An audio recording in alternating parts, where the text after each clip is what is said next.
বিএনপির ভাইদেরকে একটা কথা বলি, আপনারা হয়তো অনেকে জানেনও না। পৃথিবীতে দ্বিতীয় ইতিহাস আছে কিনা মান্না ভাই জানলে বলবেন, আমি ভাইয়ের কাছ থেকে শুনতে চাইবো। জিয়াউর রহমান তো একজন সামরিক শাসক ছিলেন। একজন সামরিক শাসক সামরিক ফরমান জারি করে দেশে গণতন্ত্র ফিরেছে, পৃথিবীতে এই নজির নাই যেটা জিয়াউর রহমান করছেন। আপনারা কি জানেন এই যে জিয়াউর রহমান গণতন্ত্র ফিরাইলেন, যার মাধ্যমে আওয়ামী লীগও রাজনীতি করার সুযোগ পাইল বাকশালের পর, সেটা কিসের মধ্য দিয়ে? তখন তো সংসদ নাই, সংবিধান তো সংশোধনও করা যাইতেছিল না। কিসের মধ্য দিয়ে? জিয়াউর রহমানের সামরিক ফরমানের মধ্য দিয়ে। পৃথিবীর একমাত্র একজন সামরিক শাসক যিনি ফিল করলেন না সামরিক পন্থা দিয়ে করা যাবে না, গণতন্ত্রে ফিরতে হবে। এবং দেখেন হাসিনারে এবং আওয়ামী লীগের চরিত্রটাই হলো এরকম, এর যে একটু ভালোবাসে তারই সে হত্যা করে।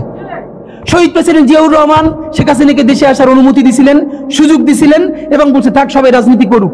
আসার 1 মাসের মধ্যে জিয়াউর রহমান শহীদ হয়ে গেছে, 13 দিনের মধ্যে। এবার দেখেন এই যে আমরা এখন যারা সবাই করতেছি, সুতরাং এটা একটা বিষ। এই বিষের সাথে আমরা কিভাবে লড়াই করব? জাতীয় ঐক্যমত্য তৈরি করতে হবে। সুতরাং পলিটিক্যাল পার্টি এবং সবার প্রতি একটা কথা, প্লিজ আপনারা বিএনপিকে শতভাগ কর্নার করে দিন না। বিএনপি এই আধিপত্যবাদ বিরোধী লড়াইয়ের জন্য আমাদের একটা বড় শক্তি। এই শক্তিকে এত বেশি কর্নার করা যাবে না যাতে তারা গিয়ে আওয়ামী লীগের হাত ধরে ফেলে। তারা যদি আওয়ামী লীগের হাত ধরে ফেলে তাহলে লড়াইটা তো আমাদের জন্য আরো কঠিন হয়ে যাবে।